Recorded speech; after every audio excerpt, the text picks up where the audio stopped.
Welcome to the Small Steps, Big Wins podcast. I'm dedicated to helping you take control of your life. Together, we'll explore practical tips, expert advice, and inspiring stories to help you overcome obstacles and achieve your goals. Making small changes is possible and can lead to big results. Are you ready? Let's go do this. Hey, welcome to another episode of Small Steps, Big Wins podcast. I just want to give you a heads up before you start to listen to another wonderful guest that I had. Her name is Marissa Moon. She is an author, a speaker, and a health coach. And she and I have a great conversation about intermittent fasting and health and all different other types of topics as well. But I want to give you a heads up. My internet was not that stable that day, but I did not want to scrap a really, really good conversation. Hopefully, it will not detract from just a fantastic discussion that she and I had. Marissa, I wanted to let you know how excited, I'm going to tell you again, how excited I am for our conversation. And I can't wait to get into your book, Not So Fast, Thank that's you. focused on intermittent fasting. I personally have practiced intermittent fasting for probably over 6 years now. And when I went out there looking for information on the do's, the don'ts, what breaks the fast, what doesn't, I found I had more questions than I did answers.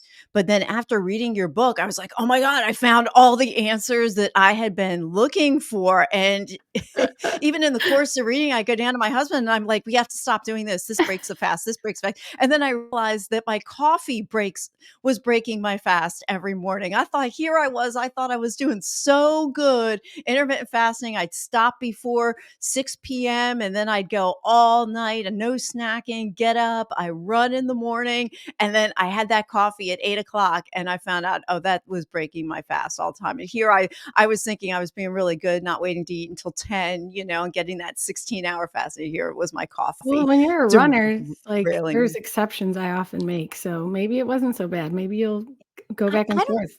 yeah, I don't know. I mean, I didn't find I was hungry when I Mhm. was done. And I'm Yeah, kind of a low key runner. So it's not like cool. Yeah, it's not too it's like aggressive.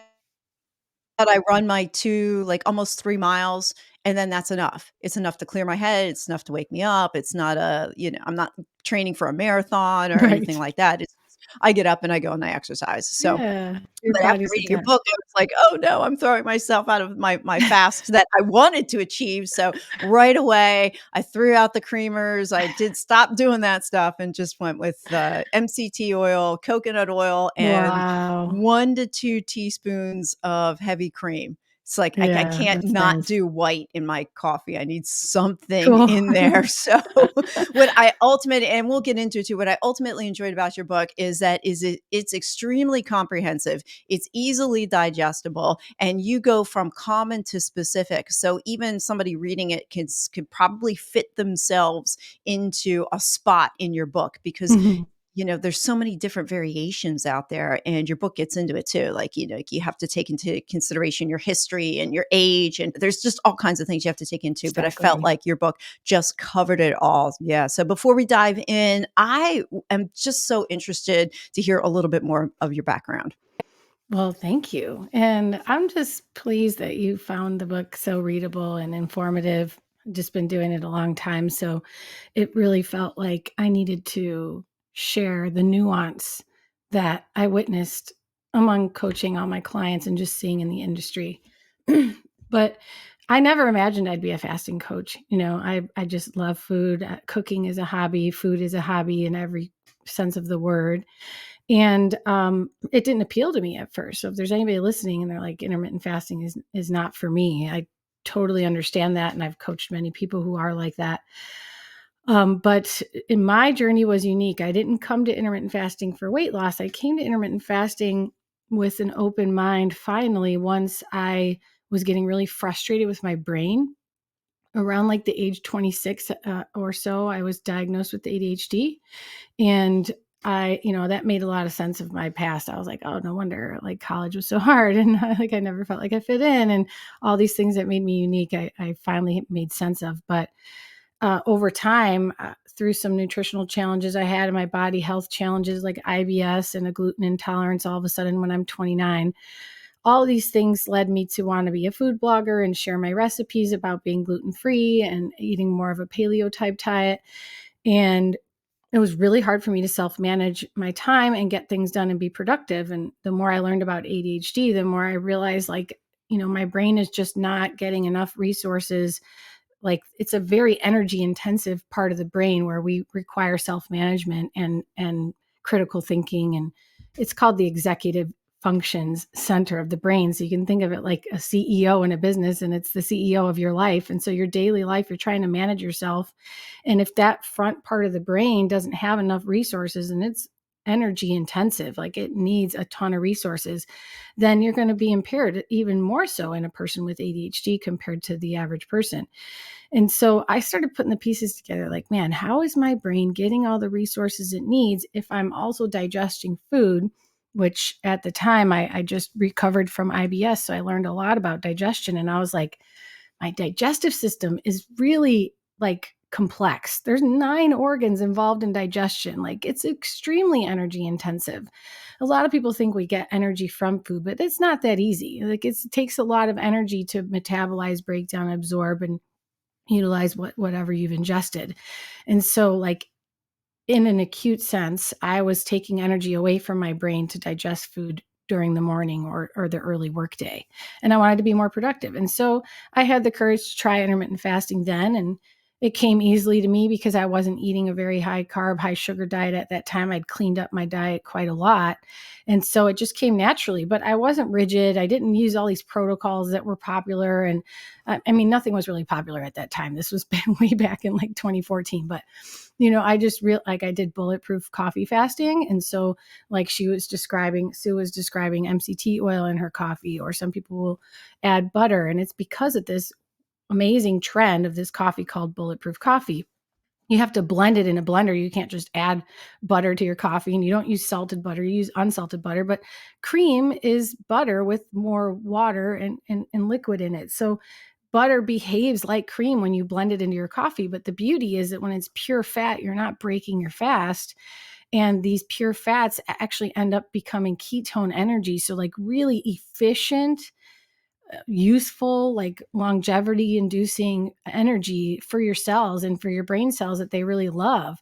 And so bulletproof coffee made it really easy to do intermittent fasting. The paleo-ish lifestyle I had started, that dietary template was making it very easy for me, but I never had a routine. I was just like, hey, if I got to get a lot of shit done today, then I'm going to be fasting because I know I'm going to get more done. And it was immediately apparent without question.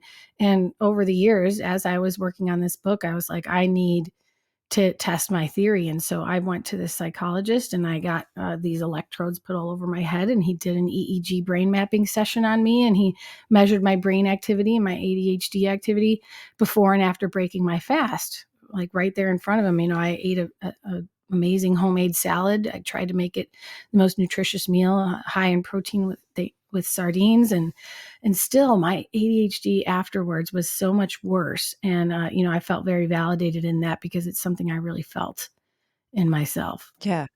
I was fascinated by that. You included that in the book, and I'm reading that, and I'm going, "Oh, she ate this best thing ever, the best salad. It was so super healthy. It had the right amount of everything in it," and then it still wound up, Yeah, affecting you in that crazy. capacity, and yeah, I thought it was crazy. Did you just stumble into intermittent fasting and say, "Hey, I feel better when I eat," or did somebody suggest it to you at that point way back? Well, okay, let's go back to this term I keep bringing up, paleo, like the paleo diet. It's had a bad rap just because of the media, and like nobody really wants us to eat whole foods. They want us to eat processed foods. But See, junk, yeah. yeah. Yeah, I kinda look at the media as like, if they're plugging something is really bad, it's probably really good for me. I should just go out and check Yeah. that and make sure, Yes, whoever's the fact checker at that point, and yeah, yeah, exactly. yeah. So for the listeners who haven't really heard of it or don't know what it is, the paleo diet, the name comes from Paleolithic, meaning like pre-civilized times. So hunter-gatherer days of our human ancestors. And why that matters is because that was like when our genes our DNA like sort of stopped evolving in any significant manner. But as you can imagine, our lifestyle, our environment, and our way of life has evolved tremendously. Like so many changes rapidly are forced upon our body and our genes, but our body can't keep up with all these changes. And so we look to Paleolithic times or pre-civilized times to see how were humans eating or living differently than we are now, and how can we incorporate some of that realistically today. And the simplest thing that many people adopt from that is just eating more whole foods, eating a lot less flour-based foods, a lot less processed sugars and processed foods, and just doing your best to think about like how to have more variety when it comes to your protein sources and your plant sources. And so it came natural to me. I love cooking, so that helps. But also, I was raised with a family who really honored whole food eating. And so I was just like, okay, maybe there was something to that. Maybe there's a reason why it just makes sense. I looked at ingredient lists and I'm like, why is there all this crap in our food that we don't even know what this ingredient is or how to pronounce it? And it made sense to me. So that's why, going back to your question, I was introduced to intermittent fasting because fasting was an inevitable circumstance that humans have always faced throughout history, especially before we had refrigerators and preservatives and things that make food always available to us. We would have to find food. And so humans, mostly are designed to experience intermittent breaks between eating. Like there isn't always an opportunity if we wouldn't live in such a amazing, fortunate society. And so now we have to intentionally incorporate some fasting if we want to tap into those incredible benefits that we've been missing out on for generations now. Yeah. Oh, that makes complete sense when you think about it, that food, go back 200 years and food wasn't always around. You had to go hunt it and gather it. And one of the things from your book was you talked about eating healthy foods. And your book, I love this, it gave 3 questions to ask yourself if the food is healthy or not. So I think it's a perfect segue to bring this in. And the first question was, would it be recognized 200 years ago as food? That was the first one. And the second was, could I reasonably grow, harvest, and make it myself to consume that amount that I want to consume now? And number 3 was, does my body agree with it? And when I read that list, I was like, oh my God, most of the foods wouldn't even pass I number know. 1. It's just like that might It's sound like a crazy. lot to the listener, but honestly, it Yeah. just comes down to like Yeah. almost everything that's in a package, even if it's like right now, there's like a big keto craze. Yeah. Yeah. Like people be like, is this keto bar healthy? Or there's a huge vegan or Yeah. plant-based craze. Is this plant-based bar healthy? Okay, let's think Yeah, about what it's made out of. let's read the ingredients, like, if you can't I heard it once said, like, if you don't understand what the ingredients are, then you shouldn't eat it. Maltodextrin, that's your corn-based sugar It's thing, and not even like you it's shouldn't not eat it. even It's just like if it's you wanna know if it's healthy, like, yeah, let's just say, okay, that's a pleasure food, that's a treat, yeah, that's an occasional food.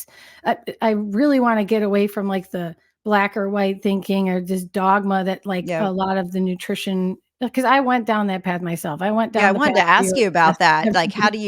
how do you feel about that? Like, about cheating, where that comes I have so many questions for you. But we're Well, just I going down mean these rabbit well, wait, before we go to that one, I really want in your 3 questions, okay, yeah. I have the burning question, is chocolate a food?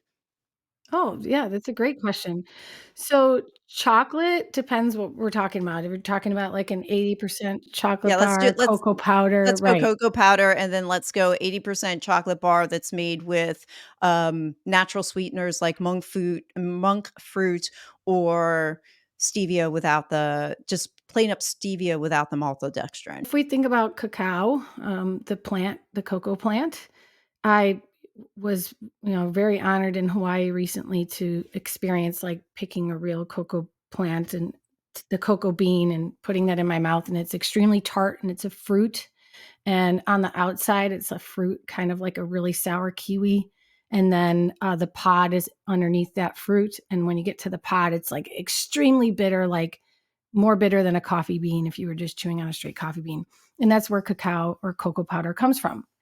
And our indigenous ancestors, like our ancient ancestors, would have, understood that plant, what its uses were, whether serendipitous or not. They figured out ways to use it, and they noticed through like wisdom passed on through generations and tribes. They would notice like, oh, this tribe is thriving and they eat cacao. This tribe is not thriving. They don't have access to cacao. And so wisdom like that we're also missing today. But was cacao available 200 years ago? Yes. If I wanted to make cocoa powder as often as I'm eating it now, could I reasonably grow and harvest and do that myself? I mean, of course, it depends where you live, but the essential nature of this is how much cocoa powder do you need to make something like a chocolate bar or like a chocolate mousse? You really don't need much at all, to be honest with you. You really only need like a teaspoon of cocoa powder. And that is very reasonable. You could, in fact, if you were able to grow the cacao beans where you live, you could grind those and roast those cacao pods and make cocoa powder. So yes, it does pass the first two questions. And then the third is important is, does my body agree with it? And for a lot of people, it does. Their body does agree with it. But some things to take into consideration is cacao has caffeine in it. It can have a significant amount. So if you're a nighttime chocolate eater, you could be consuming 30, 40 grams of caffeine, milligrams of caffeine. Yeah, and have no idea. And that's why you're having insomnia. That's why you have tossing and turning in the middle of the night, or that's why you don't get enough deep sleep. And then furthermore, unfortunately, cacao is high in oxalates and it's also high in some heavy metals. And so depending if an individual has sensitivities to oxalates or oxalic acid, which the thing that comes to mind is like if you suffer from kidney stones, that could be a reason. Or if someone is dealing with detox issues, like they might want to reduce their intake of cacao until they figure out where it's coming from. But other than that, most of us, yes, it does agree with our body. It makes us feel great, and that's why we love it. Interesting. Okay, I got one more food that was on the list that was in the book, and I couldn't figure out whether or not it was gonna pass the test, and it's almond flour. Right. So I was like, "I don't know, did they grind it up 200 years ago?" I know there were almonds around, like, just straight up almonds yeah, and they nuts. would. Yeah, yeah, So they can't 200 that. years ago, they definitely had, they were, it was 10,000 years ago, the agricultural revolution began. And then it was like several hundred years ago that the, like mass production of flour began. And before that, they were stone grinding anything into flour. That was extremely common practice, but to what like capacity, and they would cherish that food that they worked so hard to procure. So if they lived somewhere where almonds were very, plentiful, bountiful, then this culture would be consuming a lot of almonds and almond flour related things. But that second question, could I reasonably produce as much as I'm at the frequency I'm eating it, is important for people who are suddenly trying to go low carb or go paleo or go gluten free, where all of a sudden now everything's made with almond butter, almond flour, and almonds and nuts and everything. It becomes this ridiculous quantity of nuts and nut flour that you're consuming that if you had to make that yourself, you really couldn't, because you wouldn't have enough time or enough resources to make that much. And so that's a sign like, is it healthy? Well, it could be, depending. Are you eating it and everything you eat? Is everything made from almond flour? Are you having almond butter and nuts in every single thing you eat?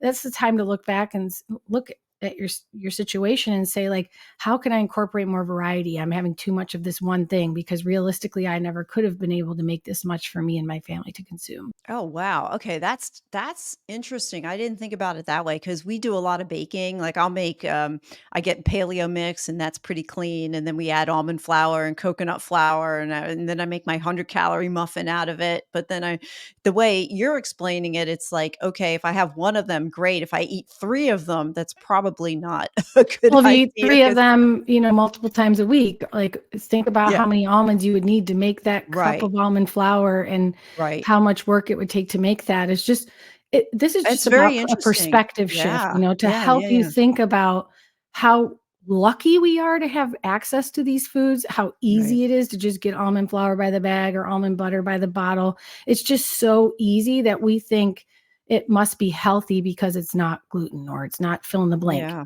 But Yeah. really, it's still a treat. Wow, yeah, and, it's amazing how we're marketed that it's healthy. "Oh, it's just almond flour, great," you could eat those almond cookies. "Let's make almond cookies, let's make almond pie, let's make almond muffins." It's good to have a blend. I heard you mention like a paleo flour blend. Like any blend is going to be better, even if you are someone who's trying to eat plant based. Which in my book I explain a lot of reasons why that's not my favorite route for a person to take. But if you're having a vegan protein powder, the ones you want to look for are ones with many different types of plant protein sources blended together, and bonus points if they're sprouted and organic, because when we germinate a seed, which is essentially where all of your vegan proteins are coming from, the seed of a plant. When we germinate it or make it think it's going to sprout into a plant, it releases all of these nutrients to make it available to the plant to grow. But it also, you know, recycles or metabolizes all these toxins. And so we're not exposed to so many toxins when we consume the plant proteins, which can be really hard on the GI tract or on our immune system. And so variety and blends of things are extremely beneficial and the way to go. Yeah, yeah, that's the one thing that I did get out of your book as I was reading. It was just variety, variety, variety, Yes. just making It's the name sure of that one of you're the not. chapters even. Yeah, I mean, it's just making sure you're not eating the same thing over and over again, and I fall into that trap where I just get into a routine, I eat the same nuts every day, I eat the same quantity of them, I have the same muffin every day because it's easy for me to go grab and I'm busy during my day, but it's understanding that in order for our body, which is just so complex, and your book talks about that as well, it needs variety because if you do feed it the same thing every day, it's just going to get you're going to get depleted in something. Let's go into the mindset weeds a little bit. And what are your thoughts and what role does the right mindset play around our food and then intermittent fasting? And how do you bring that into what you do when you meet with clients? Wow, there's so many avenues we can go down with this. First thing is, I will say an important part of this conversation is perceived stress. I'd like to get to that.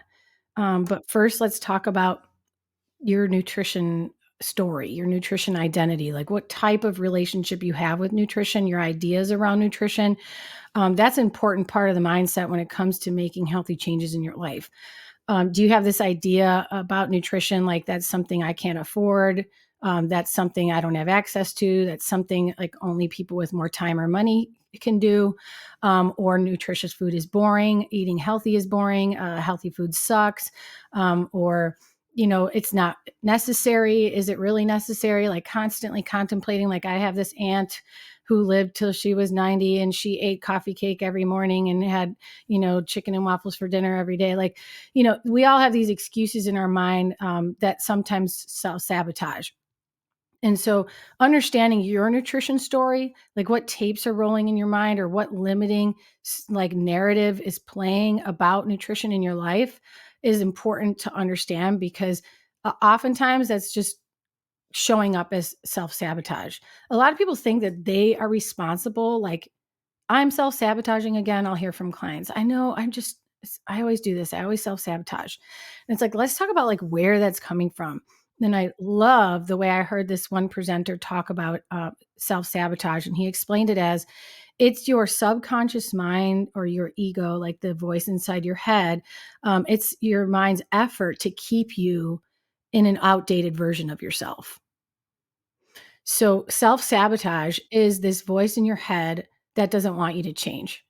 Mhm. And it's It's not changing with you, Yeah, it's unfortunately. comfortable. It's Yeah, comfortable to stay in the familiar. yeah, Yeah, or I it's love threatened that. by the unfamiliar, right. And so, once we sorta, like, wake up to that, like, what outdated self-image is limiting me right now? Like, what about me am I attaching to? Maybe I'm not aware of that and it's not intentional, that's not the point. The point is to just, like, wake up to these stories that limit you, and once you do, you can see, like, okay, maybe, like, nutrition, one thing is I'm going to tell you to eat more vegetables. And that's hard for a lot of people. Like, I don't have time to cook and I don't know how to cook vegetables. Vegetables suck, or I hate vegetables. I don't like the texture. Everybody's got a story, right? So if you like grew It's up, an I hate excuse. vegetables. Yeah, It but almost sounds it's, like an excuse, it right? does, but that's because it's not you. When it's you, it's like, it's so real. It's been your ego story for so long. And I'm not taking away any validation by attaching it to the ego. The ego can be an amazing thing that helps us thrive, but it can also be something that keeps us limited. And so in this situation, let's say you grew up and you always hated vegetables, it was a texture thing, you really hated them. Right now, like how are you going to continue to be healthy or turn your health around if you can't figure out a way to incorporate vegetables? So let's play around with it. Let's think about, I never ate vegetables growing up, but I'm determined to find a way to eat them. I haven't found vegetables I love yet, but I know I will find some that I do. Yeah, There's yeah, like it's that sort of, positive reframe, right? It's like yeah, taking what is negative or what you that, broken record going over in the brain and then finding something to replace it with that's more positive. I was thinking about the vegetables. I don't remember eating many. Yeah, actually, I don't even remember eating any, and if they were out of a can. So and a canned yeah, vegetable is just yeah. not And it's not if the same you as a don't fresh like them, they vegetable, suck, and right? yeah, right, yeah, yeah, yeah, so it's like even just asking yourself, "Well, why don't you like that vegetable?" Yes, And figuring yes. out what the problem is with the why. Sometimes we can get an answer to our problem on what something that we don't wanna do when we ask ourselves, "Why don't we want to do that thing?" Like, Yeah. Especially if you talk to another person about it, it sometimes makes it, like, so obvious to you. Talking it through your own head is actually really hard. That's why so many coaches and influencers are telling us to journal, write it down, because that helps externalize it, and that's what we do when we have a conversation with another person. Like, if I'm talking to you and I'm like, "I hate vegetables," and you're like, "Why do you hate vegetables?" And I have to answer that to you, that's gonna be very different experience for me than just thinking in my head why I hate vegetables. It's gonna be completely different. A lot of people have these, like, huge epiphanies just talking to a coach, and the coach didn't even do a damn thing. yeah. So it's like really, really helpful to just That's talk. my experience with my coach. He's part mindset, part business, part therapist. Yeah, just It's listen to great. me talk and I'll Just figure it out. all right, all right. So that goes back to so we can stress ourselves out too. Oh, So yeah. talk about the role that stress plays with intermittent fasting and weight loss and everything else Well, that there's a huge piece of stress that we should turn to after I get through this perceived stress thing, just because you asked about mindset stuff that trips people up. And so perceived stress is another thing. We have a lot of shoulds in our life, a lot of I should be doing this, I should be working out more, I should eat, you know, this way, I should be fasting 16 hours. All of these shoulds oftentimes create more stress that ends up backfiring on you or like inhibiting your results. Whereas your whole intention of pushing yourself into doing something you don't want to do is to get results. How ironic that it ends up, working against you. So perceived stress is essentially like if I am trying to create a workout habit, but I don't like working out, I can perceive workouts to be stressful. It can cause stress to me to think about working out. Or when it's time to start my workout, I'm like aggravated and feeling like I'm being forced to do something I don't want to do. And so acknowledging that is key because you can start to play around with it to change the circumstances so that you don't dread it or so that you find another solution. But like me forcing myself to go work out when I'm already stressed and have a lot on my plate ends up backfiring because it's just going to make me more stressed and make me less able to meet the demands of my day. Forget how my workout's going to be. That's not even my point. It's just I'm working out to be healthier. How ironic, it ends up making me less healthy, making my hormones haywire, and making me feel less capable of getting the rest of my stuff done in the day. So there are times that I will stop exercising because it turns into that for me. And that's crazy, right? I'm a health coach. Like I'm supposed to be exercising like regularly, but how I've, how do you help somebody reframe that then? Or do you? Or do you just not exercise? Like what is what's yeah, your every outcome when you solution is different. realizing, "Oh, Every solution okay, is yeah." different. So in a lot of cases, like when I was studying for my board exam, I was like, zero pressure to exercise. Just forget about it. Like I feel so much better. I could feel my nervous system shift. You know what I mean? I needed that. And that's how I knew that it was okay. But there's other circumstances like in my day-to-day life where I'm frustrated that I don't have an exercise habit. And so I'm determined to find a solution that I look forward to.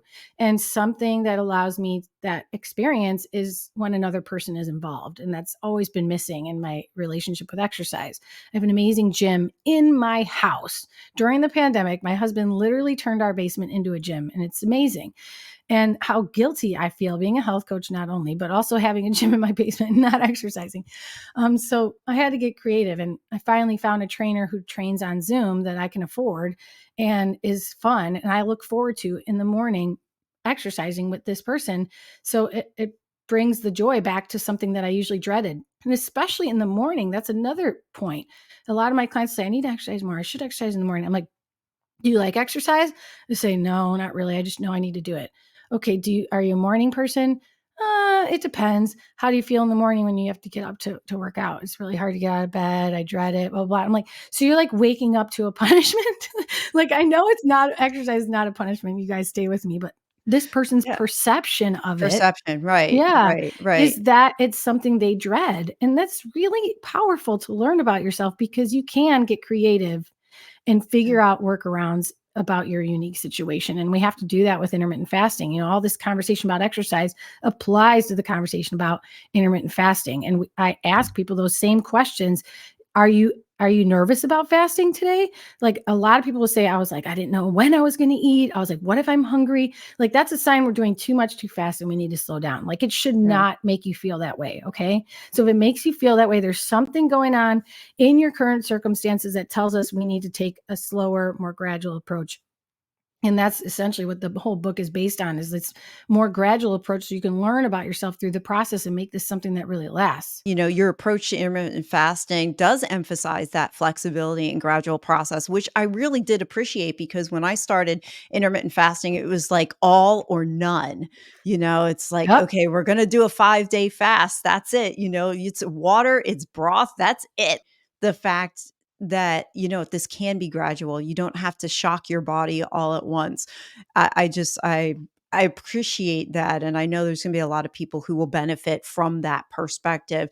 Could you share some insights into why being gradual is so effective, especially when it's compared to more rigid fasting regimens? Because you would think like, "Oh, I'm not eating for 5 days, so the outcome is going to be phenomenal," versus easing your way into a fasting protocol. Yeah, yeah, no, definitely. So this ties in nicely to the conversation about stress because fasting is a type of stressor called a hormetic stressor.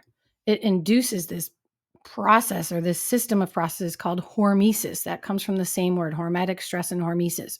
So it's when you stress the body just enough to trigger all these beneficial adaptations in the body.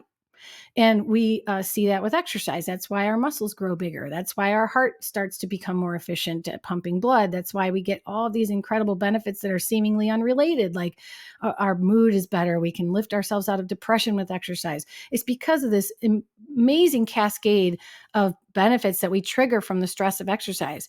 But hormesis, hormetic stressors, operate on this bell curved sort of fashion. And so in my book, I shared this graph.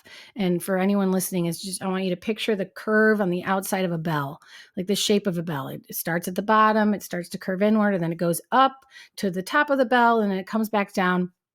But what happens with hormesis is I want you to imagine that top of the bell is like you're optimizing your benefits. The stress is going up, but so are the benefits. And you're really reaching the peak of both the stress and the hormetic response that gives you all these benefits. But when people push the stress beyond their body's current threshold, they start to see maladaptations. So they start losing benefits. They're like, why am I plateauing? Why am I not having energy? Why am I so hungry all the time? And then, God forbid, it gets even worse. They're injured, or they have a thyroid disorder, or they're all of a sudden not getting their period anymore. Those are the maladaptations that happen from them forcing too much fasting in their current circumstances. And this is far more common in today's hectic lifestyle than you would think. A lot of people have already been suffering with unknown, under the radar hormonal dysfunction, without a doubt. It's extremely common. And when I talk about hormones, I'm not just talking about sex hormones. That's immediately where everyone's mind goes, is she's talking about my estrogen or my testosterone or my thyroid. We're also talking about metabolic hormones, stress hormones, appetite hormones. There's a lot of things involved here. And so if we have a lot of dysregulation going on, a lot of imbalances going on that you haven't detected, and then we like force this fasting in there, you're going to be like, I'm doing everything right. How come the weight's not coming off? You know, or how come I'm not sleeping? Or how come I'm hungry all the time? And so essentially this is telling us why a lot of people aren't going to do well to just force themselves into a 16 or 18-hour fast coming from the lifestyle where they are currently at. We need to meet your body where it's at and train it for intermittent fasting. And whether or not you intermittent fast is truly not the point. We need to train your metabolism to work more efficiently. And right now it is stuck in a very, like self-sabotaging sort of cycle. It's like your metabolism is stuck in a way that is producing a lot of stress on your body. That's what we see in insulin resistance, which is like, if you can you can bet if you're obese and you can't figure out why, it's because you're insulin resistant. And among other things, it's not the only reason. I'm not saying that, but insulin resistance is so common. That's why at least a third of our population is now pre-diabetic or type 2 diabetic. It's because we are insulin resistant even as a young age, even as children today, because of the way we eat. We are just carbohydrate dependent. And that is a big problem with a lot of the nutrition advice we've gotten as a society. Our government and all of these leading institutions have been telling us to make grains the base of our food pyramid, right? To make that a staple of our diet. And how convenient. It's super cheap and it's super addicting, and our kids will eat it without blinking an eye. How wonderful. Let's just give them, white flour and sugar with everything, and they'll eat it. Let's Woo! sugar them up for breakfast before we send them off to school, and then we can't figure out why they don't pay attention in class. I mean, I Yeah. grew up during that. I was a kid in the '70s and '80s, and that was what they taught us. You had the food pyramid, and I went through that season where fats were bad.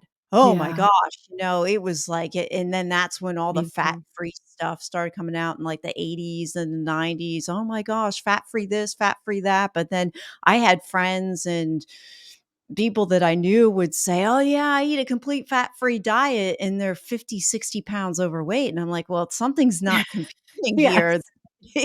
Okay, if you're eating a fat-free diet and you're 60 pounds overweight and that weight's not muscle, it's Yeah. fat, where's that coming from then? And Yeah. there's a complete disconnect there that people don't understand. I think there's a lot more education out there now, but Yeah, that's now, that's what I thankfully. I remember. mean, this is why we ended up being taught, like, eating 6 small meals a day, eating every 2 to 3 hours. That was their solution, these great institutions, that was their solution. Okay, so now we're carbohydrate dependent, and so in order to regulate our blood sugar, we need to eat more often. Yeah, So that I was their did that solution. too. I Yeah, did that for exactly. years, and I thought that was the way you were supposed to go, and I couldn't understand when I was sitting down next to my kids. I would eat something, and then a half hour later, I'd sit down next to my kids and story time to read you a story, and I couldn't stay awake. I was Mhm. literally head bobbing. I'll never forget one of Yeah. my kids, they tapped me on the side. They're like, "Mommy, wake up, wake up." I just literally falling asleep, and I never put 2 and 2 together, the connection between what I was eating and then really when I think about it, I was carb crashing. My insulin would Mhm. spike and then it would go back down again. You talked about metabolism, and if somebody's listening and they're like, "Well, I've spent decades, I think my metabolism is now messed up," and they kind of throw their hands up and go, and they believe or perceive that they can't do anything about it. What have you learned and found out about people who have metabolisms that haven't been functioning properly? Is there a way to turn that around and, make an unhealthy, quote unquote, unhealthy metabolism healthy again? There is, Oh, thank absolutely. I God. mean and I will say that, like, anybody who comes to me and thinks their metabolism's too screwed up, like, I know that they don't really believe there's no solution or they wouldn't come to me, you know? So, even the people turning to Ozempic and this huge class of drugs and semaglutide, GLP-1 agonist drugs, um, that they believe there's a solution. They're just not sure it's a natural solution or something they could do themselves without a drug. And that's perfectly understandable. Like they might have a history of trying so many different things and feeling completely stuck. And what my book challenges people with is to be patient with a very arduous, long process of turning your life and your metabolism around. I mean, we're trying to undo decades of damage, and for some of us, it's honestly like generations of damage because it's like really worked into like what we've inherited from our parents and what the way that they grew up, the way that we grew up. And it is something we're trying to mold and shape into something completely new. And your body has so many broken systems when it's at this point. Often it's just so many complex layers of intricate, like messed up stuff that have been like quietly sending you signals like why that's why your bone spurs keep acting up, that's why your plantar fasciitis keeps acting up, that's why you're losing your hair, that's why you can't tolerate your kids tapping you on the shoulder when you're on the computer, that's why you don't have time to make any food, that's why you keep forgetting everything. There's just like a million subliminal messages your body's been trying to send you that you just think is part of life because you're getting older or because you're a woman or whatever. And when we think about like sort of like trying to reshape all of that into a healthy metabolism, it requires a tremendous amount of patience and care, compassion, and understanding and curiosity. I would say, maybe above all, because curiosity will lead you naturally to all of those things I just mentioned, all of the compassion that you need, all of the patience that you need. Curiosity will just build that right in for you. You need to start taking an active role in your health.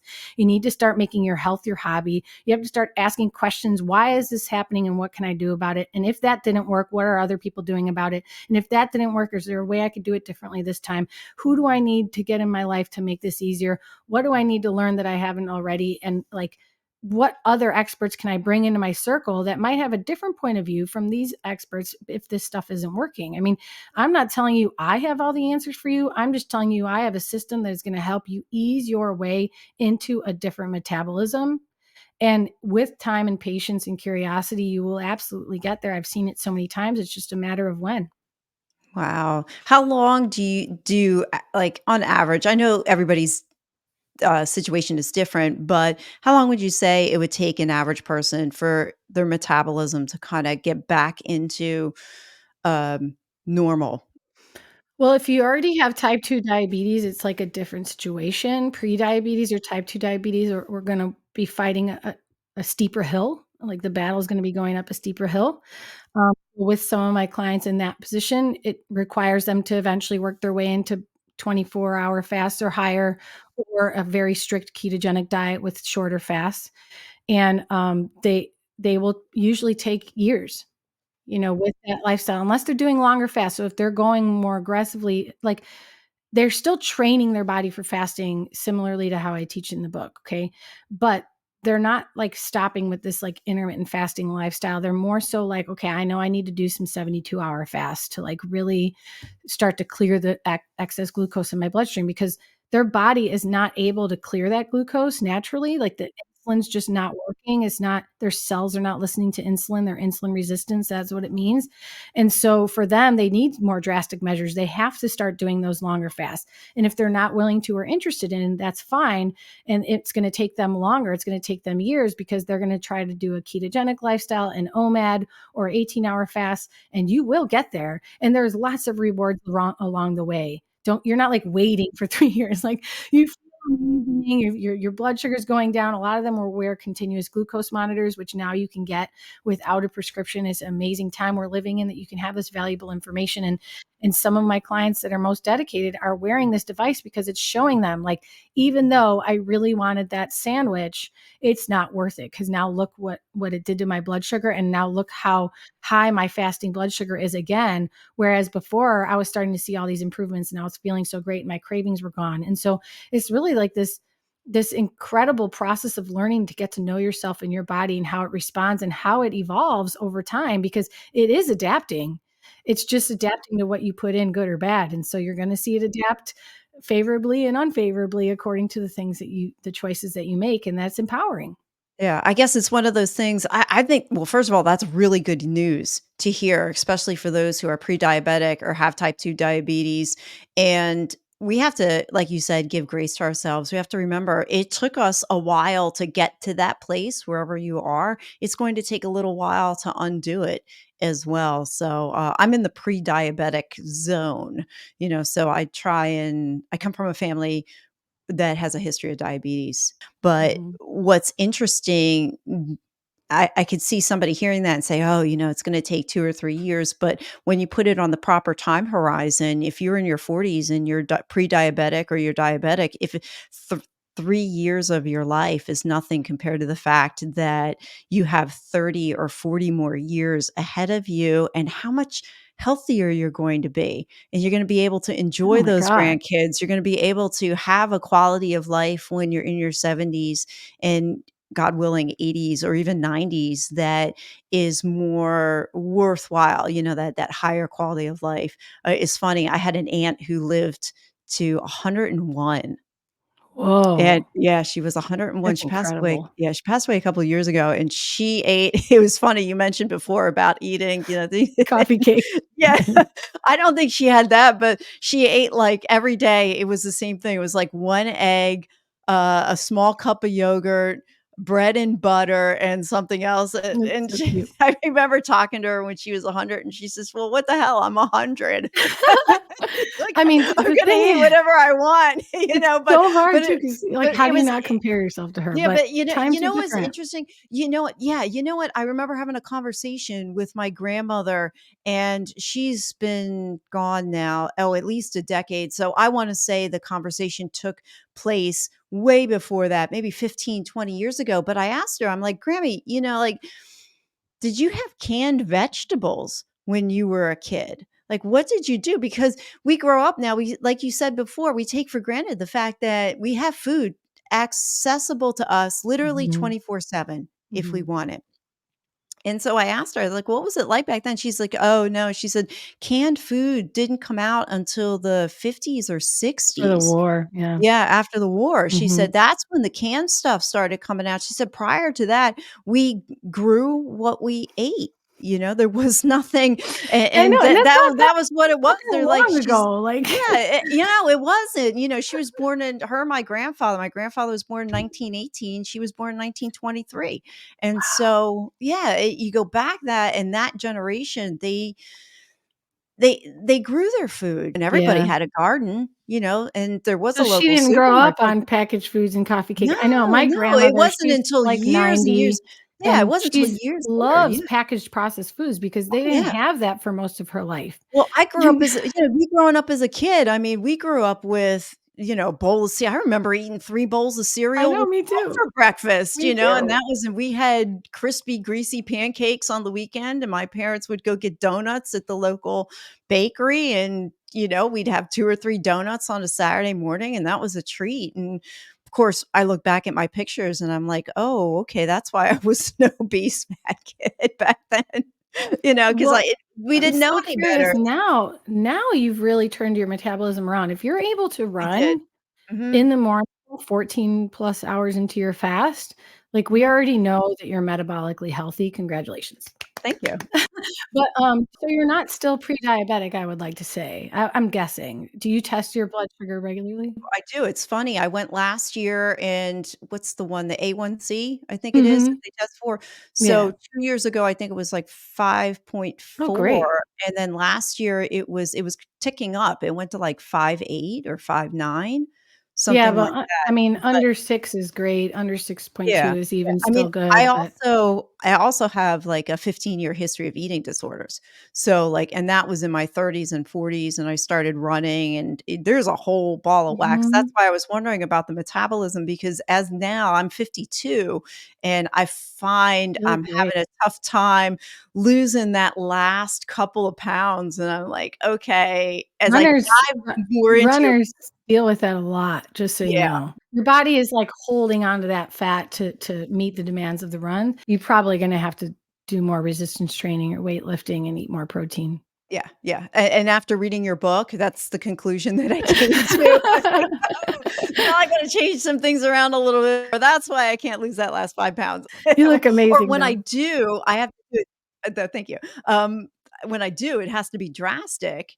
But then what happens is I go on vacation Yeah, or something special comes along and I take 3 or 4 or 5 days and then I'm not as strict and then boom, weight goes right back on. So that's a yeah. good segue into the question about counting calories because I am an avid calorie counter, You and I are. bet I am. I totally yeah, I absolutely have counted calories for decades at this point now, so I can look You at can't something. help it, especially if I you had, like, a past of disordered eating, yeah. you're just automatically counting, like, you know what they are, you've memorized the Yeah, calories, I like, you still write it down. I mean, it's like 'cause it's I do so much during the day, it's like I'm gonna forget anyway, so it's one other number I don't have to hold in my head, but yeah, I've been doing it for decades, like I said, and when the times when I stop counting is when I start putting the weight back on, so I feel like counting the calories it keeps me in a safe box. well, you said you're a creature of routine, with the foods you eat, and so people who are very routine with the foods they eat do have a lot more success with incorporating calorie counting compared to people who are not as routine. But, that's only because I mean, if you can imagine, it's very plain and simple. It's like you know that you're this weight when you eat this much and you have these certain foods. And then when you change that, you know you weigh this much. And so anything that is extremely routine is a lot easier to see patterns in. But the problem with calorie counting for most people is that all calories are not created equal, and our devices, our phones, our treadmills, the internet doesn't know how your body is metabolizing calories at any given time. So just because the treadmill says you burn 160 calories or 360 calories does not at all whatsoever mean that that's how many calories you burn. There's just so many factors that are influencing that, including like your current hormonal cycle that you're in as a woman, how many carbs you are not eating, how insulin resistant you are, and the types of calories that you took in, how often you run, how adapted you are to running. So many factors are going to influence how your body spends calories on that exercise. So it's kind of a fruitless effort for most people to be counting calories, and it's for a lot of us, not for you. A lot of us, it's stressful. Like counting calories sucks. Like it's just too many numbers, and we've tried that for decades, and for most people, it just did not work, or it works temporarily, but it doesn't work long term because eventually your metabolism slows down to meet the lower calorie input that you've been providing it, and so then as soon as you eat any more calories then you gain weight too easily. Or as soon as you stop exercising, you gain weight more easily. So I always tell people only adopt an exercise habit that you are willing to keep for the rest of your life. That sounds crazy when I say it out loud, but that's why so many of us gained weight after high school or college, is because all of a sudden we're not in sports anymore. And our body adapted our metabolism to have that high energy output so it would conserve energy and hold on to fat when we weren't exercising, because it was like, oh my gosh, I'm using all this energy when I'm in the sports that I need to like conserve energy otherwise. So it's slowing down the metabolism otherwise. And then when you stop exercising, your body is like rapidly gaining weight because it's you know, expecting metabolically to put out more energy, and it's adapted to that over time. And so unless you can continue to be extremely active, that like you're going to gain weight. That's why people gain weight when they have an injury from being active. So I always tell people to be reasonable instead of aggressive with your pursuits to improve your health, because whatever is like attainable in the long term is sustainable for your results. And so if you like jogging, running a mile or two every couple of days or every day, that's fine. But if you get injured, what else can you do? Like, down the line, or maybe when you're, I don't know, maybe when you're 70, you will be able to still keep running. I'm not sure. There's a lot of amazing people that can do that. Maybe your body's great for that. But maybe your body's just not designed for that too. Yeah. So Or what do you maybe you can't. so if you're not so if somebody's like, "Well, I don't really wanna count," what are your thoughts on then somebody doing a food journal just to bring an Oh, yeah. awareness to what they're eating? Yeah, and I'll be clear, I tell everybody not to count calories. So, I mean, I wouldn't like if you were my client, I wouldn't be like, "Sue, you gotta stop." Like, I would just bring it up every now and then and be like, "This may not be helpful. We want to think about this outside of calories, because right now it's limiting your perspective. It's making you Mm. think about, is this food healthy based on its calorie count, instead of, is this food healthy based on its nutrient profile? And that's the most important thing. Yeah, I got that out of the book too. I realized, oh, okay, wait a minute. Number one, I need to up my protein, and number two, I need to eat more variety. So I did Yeah. pick that out, and I was like, And I oh, know okay. that's a big change for someone. You're 50 and you've been doing a lot of different diets, and you've had unusual encounters or relationships with food that you've worked your way in and out of and to Mhm. overcome. And so, this is important for your stage, to be allowing yourself, like, for curiosity to lead you. Like, what are some foods or variety that I've been wanting to incorporate but haven't yet? Or what are some ways that this does appeal to me? Because you deserve that. And it absolutely will be more fruitful and more helpful in the long run if you're doing something that feels intrinsically motivating to you. So, Yeah, that's good for anybody to hear, really, because it's kind of freeing to me now to say, okay, let me go and explore some of those other foods that I didn't give quote unquote give myself permission to go explore, and they're healthy for me too. So I was reading in your book that you are a certified food addiction coach, and I had never heard that term before. So I was very curious, what constitutes a food addiction, and how do you coach around that, and what is that certification? yeah, so there's an incredible woman, Shelly Ann McKay, who started the professional food addiction coach certification training program, among many other amazing coaching programs. But she, as herself, is someone who formerly was suffering with food addiction, and as she would describe, like any other addiction, it's something you are challenged with for the rest of your life. It will always be there underlying your day to day experiences with food, and that's what makes it one of the most challenging addictions to live with. Is because, like, alcoholics will often say something similar. It's just so ever present in our society and the way that we live, and so acceptable. Food, especially, like, let's forget about the alcohol conversation. Just think about how food is something we use in day-to-day interactions with every single person. Even a stranger might be offering you food, and you're at the bank somewhere where food normally isn't, and there's a bowl of candy there. And your office, you might bring a healthy meal, but somebody might offer you pizza or brownies that they made. And so it is extremely challenging as a person suffering with food addiction to overcome that for the long term, because there's just constant temptation. So food addiction is not, I guess, in the diagnostic manual yet. So it's not like a nationally recognized condition, but it's getting there. Like, even Yale has a food addiction scale assessment. It's called the Yale Food Addiction Scale, YFAS.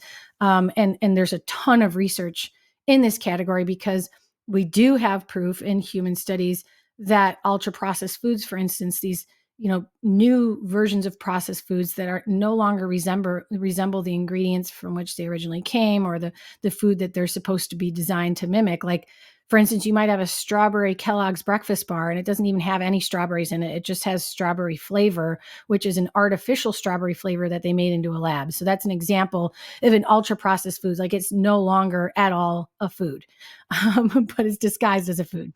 And they're literally engineered by teams of experts and scientists who measure something called the bliss point, for instance. And the bliss point is, like, how can we optimize the pleasure that someone experiences from eating this food, so that they want to continue eating it and think about eating it when they're not eating it. And that's just like the most layman's way for me to explain it. But they are able to capture, like, what texture, color, taste, smell, and flavor, of course, the nuances of the sugar, the fat, the acid, the salt, like all of those things, the textures especially, and the colors, which is why artificial colors are really big in this society. Is they've mastered that in a laboratory to determine what's going to make Sue not be able to stop eating this and want it every time she sees the box. And so this has led to this, like, increasingly, like, booming growth in people suffering from food addictive behavior, which means they're not sure why they can't stop eating, but they can't stop. They have shame related to their relationship with food. They often will eat and suffer in privacy. So when nobody's home, that's when they're binging.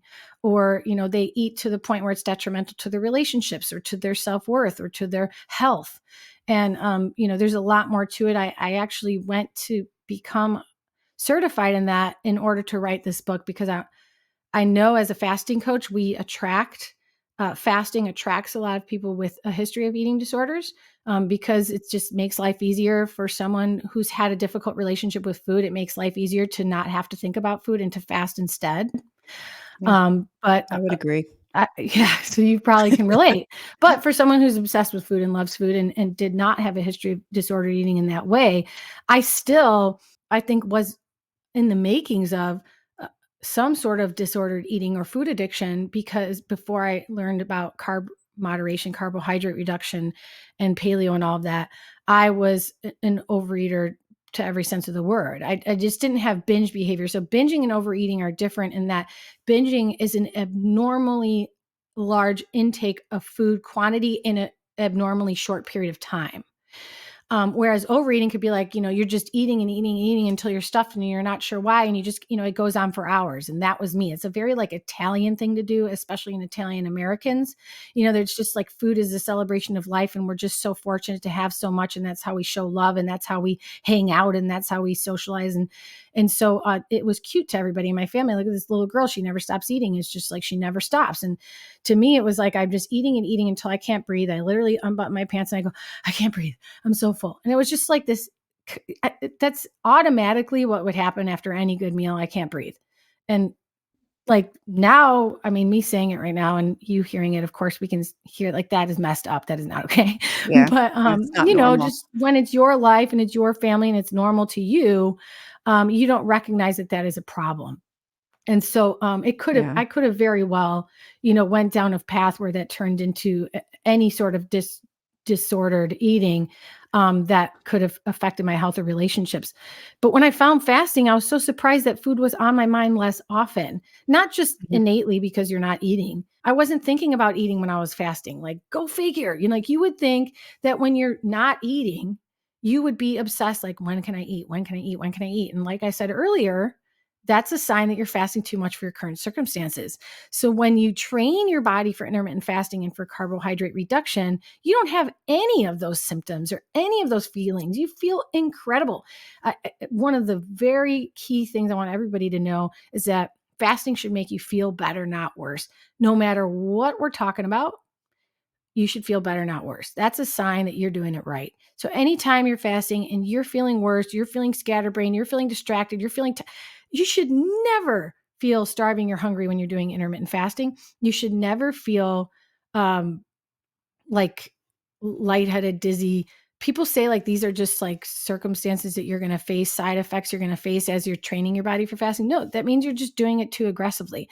I'm not saying like you're harming yourself, like it's so dangerous, because there are people who do suddenly 3-day fast or 5-day fast when they're not fat adapted and their metabolism is not ready for it. And they do go through these feelings of starvation and lightheadedness or hypoglycemia. And most of them, if monitored with a doctor or they're not on certain medications and it's safe, it's still unpleasant and it sucks. And so like I'm talking about something that is rewarding so that you want to keep doing it, and that's how it turns into a lifestyle. We need every part of this process to be rewarding, because that's going to make you just naturally want to keep doing it. right. Goes back to mindset, doesn't it? It's like how you're going to view this thing. If you take in too much, it's like, "Oh, this is gonna be so bad." It's gonna be so hard for me to do. Just to Yes, just to say that, it's daunting. gonna yeah, I mean, I find that every once in a while, like maybe every few months or whatever, I'll just feel like, "You know what? I wanna go on a 3-day fast." And I know I feel better. I know I go into productive mode, but I have to get my mindset there too. Yeah. And if my mind's not there to do a 3-day fast, I don't do it. I'm the same way. And I don't do 3-day fasts, like, for the record, but I do 42-hour fasts. I love them. Or 2-day, I yeah, 2-day. feel I'll stop. amazing. Yeah, I Y do too. Like, I'll stop, and so Monday, you don't eat anything, and then Tuesday Yep, evening, you break fast at dinner time, me too. and those are some of my most productive times, Me too. and I just feel great, But, and you like look I'm forward saying, to the I meal. can't just force myself to do it because it's Sunday. Right. Absolutely not. Like, I have No, to no, be I go in the into it mood. and I'm like, "Oh, I haven't done it in a while. Yeah, let me Yes, go do me this too. now." Yeah, Exactly. yeah, yeah. It's funny, in your book, you mentioned mentioned that around 2018, 2019, you started to get into blogging and you started, health coaching, but your passion was fueled by a scarcity mindset. And I was really curious what you meant by scarcity mindset and how did you turn that around? Like, what was it? And then how did you Mhm. turn that around? Yeah, that was 2015. So 2013 through 2015, I was learning about my IBS and my, non-celiac gluten sensitivity, and I was starting to want to share that online and turned it into a blog. And I also started nutrition consulting for this paleo vegan juice bar in Chicago. Just so happened the owner of that place saw that I was making paleo granola and all this gluten free stuff, and I was drinking bulletproof coffee, and like no one in our network that we saw was doing that or knew about it. So he was like, "Can you come make recipes for me?" And I was like, "Me? Like, who am I?" Like I wasn't in the industry yet. And so it was a tremendous opportunity, but we were so focused on nutrient density and reducing toxicity in the diet that we, both became like very obsessed with that, like the cleanliness of the diet. And so just like the paleo diet can do to someone or a vegan diet can do to someone, start to become like hyper diligent about like what is okay and what is not okay, and have all these like rules about what is safe and what is not. And I was literally like of the mindset like everything's going to give me cancer, everything's going to make Alzheimer's disease, everything's going to give me diabetes, everything's going to make me fat. And so, obviously, that is not a healthy thought pattern or relationship with food. And it was quickly turning into something that affected my social life, because food and eating together with other people has always been one of my greatest joys in life and one of my greatest anchors in my relationships. And so all of a sudden I show up as this different person that you go out to eat with, and I'm asking the server a million questions, and I'm bringing my own things in my purse to like supplement whatever they don't have. And I'm like, there's nothing I can eat at this place. Can we go to this place? Like, oh my God, does that suck? And it sucks even worse when you are opinionated about what the other person is eating. And that's when it became really destructive or apparent to me, because people didn't want to be eating with me anymore. It was very apparent with my husband and my parents and my brother, like their reactions. They didn't even have to say it. My husband did say it. He was like, sucks going out to eat with you. But That was my other experience people, too. yeah, you Because get it. I I'm was gluten sure. intolerant. I went decades, didn't have gluten, didn't eat gluten, stayed away from it, felt much better. But yeah, it was always a challenge to go out. And my ex-husband at the time, he was a big foodie and he didn't give a shit. He just ate whatever he wanted. And here I am trying to, not eat whatever I wanted. Yeah, it's hard. It's hard. And Mhm. yeah, so I can see where a scarcity mindset So would it just was kick the in. scarcity Yeah. part was Yeah. like, everything is going to kill me or give me cancer. Like, I was literally like, never gonna touch a tortilla chip fried at a Mexican restaurant again. Like, I was like so afraid of so many things. And then when I saw what it was doing to my relationships, I had to take a step back, and just so you know, this is that self-sabotage, self-limiting narrative that we were talking about in the very beginning. I had this story that was, you know, working against me. This story of like, I need to eat as clean as possible. We all need to eat as clean as possible, or we're going to get sick and die. And that was turning into self sabotage, because it wasn't making me happier. It ultimately wasn't going to make me healthier. And it was tarnishing my relationships, which for me, mental health is one of the number one things. That I have a history of depression.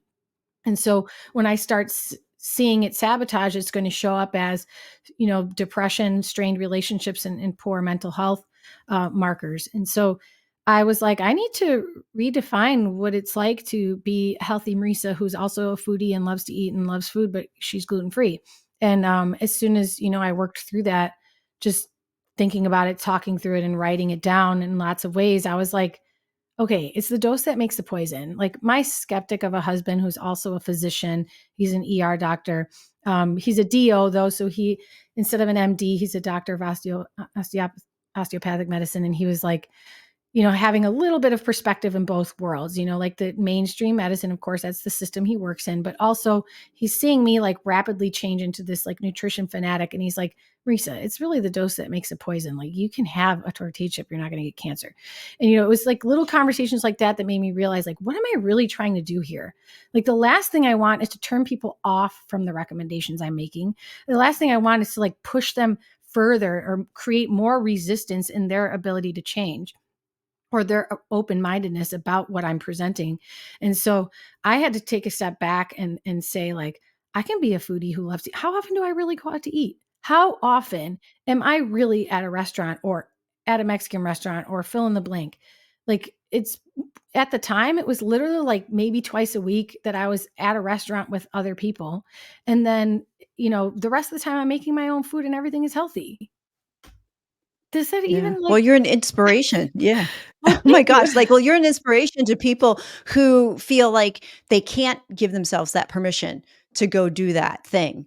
Oh, And life became so much easier after that. Oh my God. You like, oh, I you will bet. know immediately that this is the right change for you to make, the right shift in your mindset, because that scarcity mindset was a very toxic place for me to be.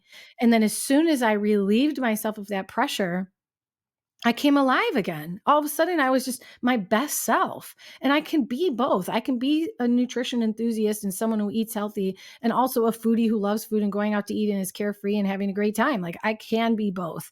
And I'm Yeah. doing it.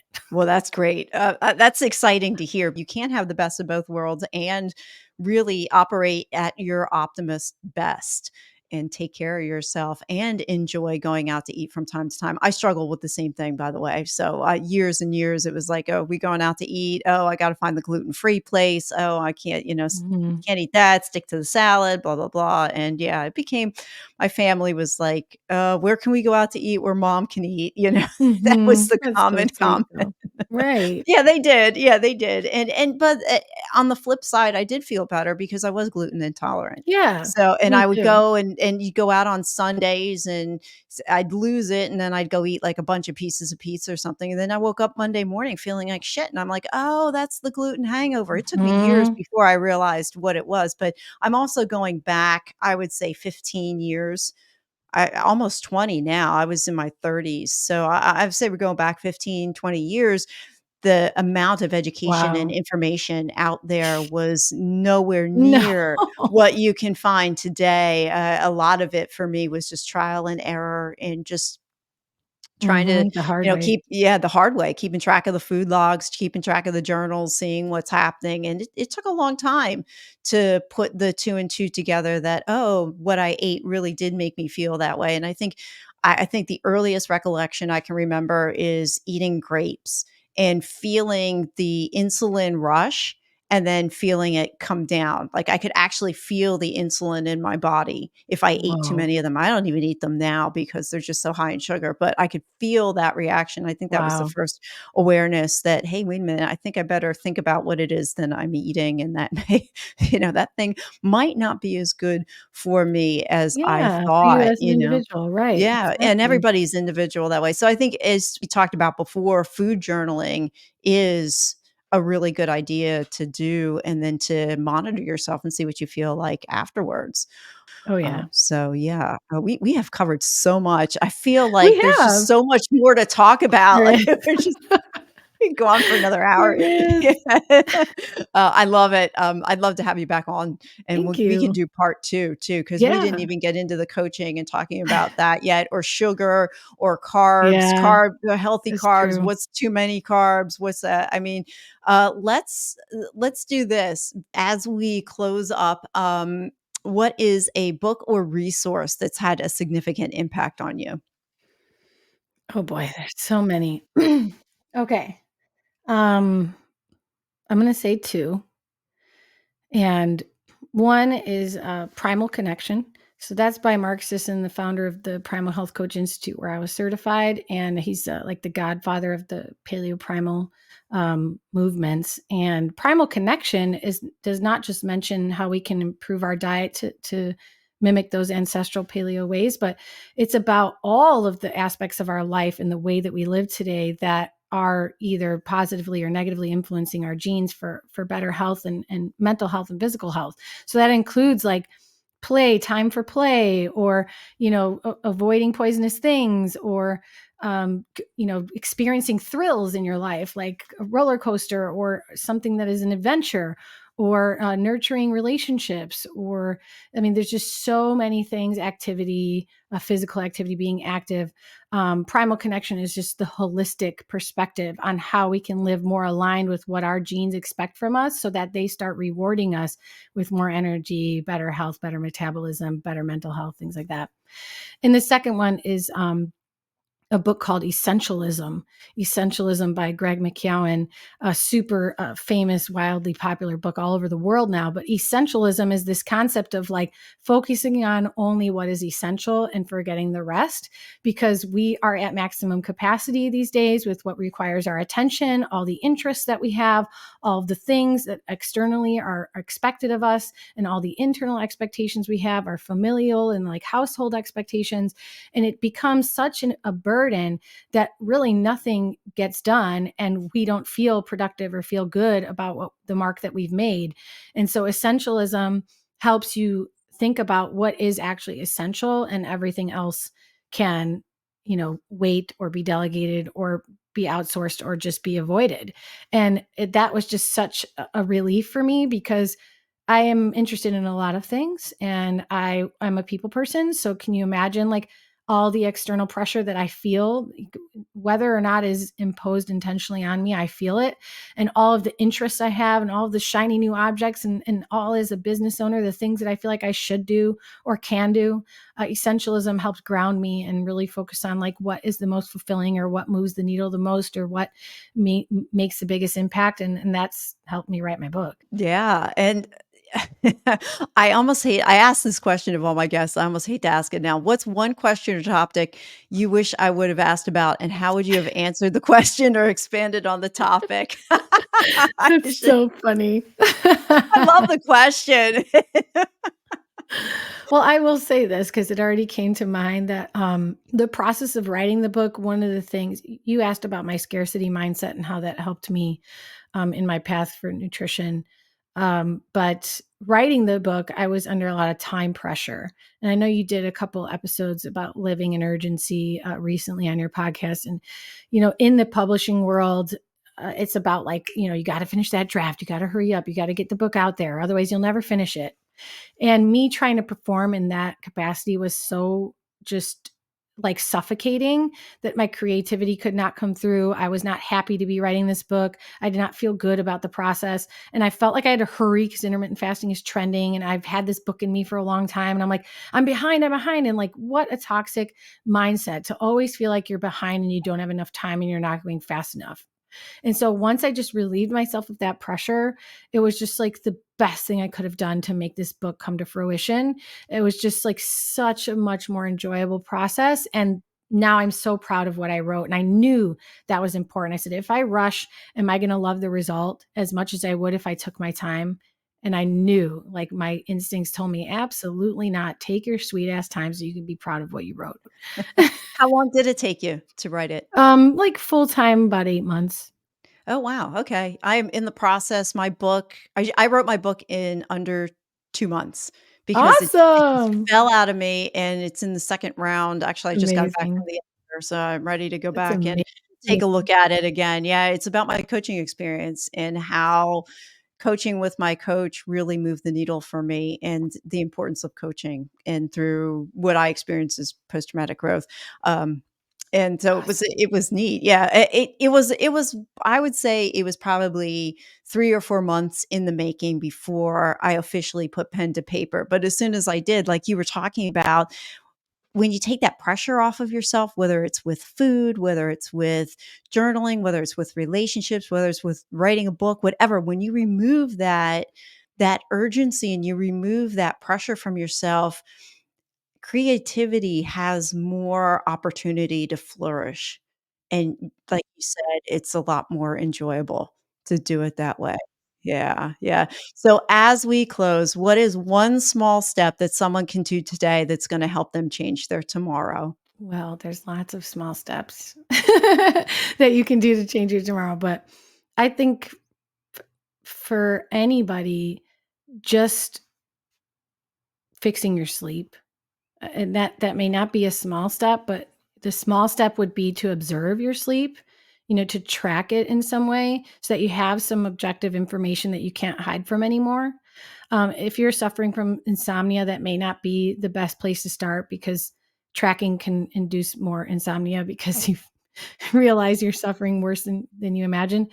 It's probably But something for else underneath that Yeah, insomnia but, that you have to that figure out first step first. there would be another resource, like, whoever's prescribing your medication for the insomnia, like, that's not your only resource. Like, if you've read 6 articles, those are not the only articles out there. If you have tried 2 supplements to improve your insomnia, that's not so the first next step is trying something new, trying something different. And for most of us, the step is to start tracking your sleep. Well, Marisa, how can people find you? Yeah, for And anybody still listening out there, maybe we could break this into 2 episodes. That might be I could come back too, but I'm no, saying no, no, I want you to come back. No, this is cool. No, I'm I would definitely listen gonna all come the way back, to the but end. Yeah. Oh, I no, know, no, but no. some I people like to see put the it, even though time it's and they always in the notes, I find sometimes when I hear guests say it, I'm like, "Oh, okay. Yeah, that makes more sense too." So that's why I always Yeah. ask. No, they can find me on Instagram at Marisa_Moon_. Somebody took all the dots. So it's Marisa Moon. I'm on MarisaMoon.com. And Marisa is like Marissa, but with one S. So it's Gotcha. Marisa and moon like the moon in the sky. So Nice. MarisaMoon.com, Not So Fast, The Smarter, More Gradual Approach to Intermittent Fasting, Benefits That Last. That book is on Amazon bestseller. I'm really happy to report that. And I'll be working on the audiobook soon. So hopefully by fall 2024, I'll have that out. Oh, awesome. Thank Marisa, you. thank you for the gift of your time. This has been amazing. And yes, you are coming back on You're welcome. because we didn't even get through half of the questions that I had. Yes. I love it. Thanks. I I love it love it. And too. I love the topic too. So Thanks, thank you Sue. again. You're welcome. Thank you for listening to another episode of the Small Steps, Big Wins podcast. I value your time with me and I seek to make every moment count. In order to make lasting change in your life, listening is usually not enough. So I want to ask you, what practical steps are you going to put into action today as a result of listening to this podcast? Remember, any step, any action, no matter how small, starts your journey to a big win. And if you're not sure where to get started, check out my website, personalcoachfinder.com, and find someone who can help.